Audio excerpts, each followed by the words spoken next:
Olive రిడ్ల పరిరక్షణ కోసం అంతర్రాష్ట్ర సమన్వయ సమావేశాన్ని ఒడిశా బరంపూర్లోని శ్రీకాకుళం జిల్లా మత్స్యశాఖ అధికారులు మరియు ఒడిశా అటవీశాఖ అధికారులు నిర్వహించారు.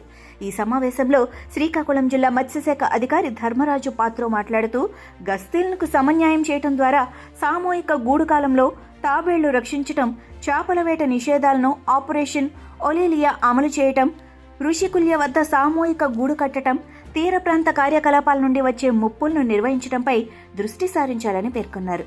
ఈ సమావేశంలో 20 కిలోమీటర్ల లోపల యాంత్రిక చేపల పట్టడంపై కొనసాగుతున్న నిషేధంతో సహా ఉమ్మడి ప్రయత్నాన్ని బలోపేతం చేయడం లక్ష్యంగా పెట్టుకున్నామని తెలిపారు. అంతరించిపోతున్న తాబేళ్ల సంభోగం మరియు గుడికట్ట దశలో రక్షించే విధంగా చర్యలు చేపడుతున్నట్లు పేర్కొన్నారు. ఈ కార్యక్రమంలో ఒడిశా అటవీశాఖ అధికారులు మరియు శ్రీకాకుళం జిల్లా మత్స్యశాఖ అధికారులు తదితరులు పాల్గొన్నారు. Indian sea food consumption revolution మొదలైంది. మేము వేస్తున్న ఈ మొదట అడుగులో మీరు భాగం అవ్వండి.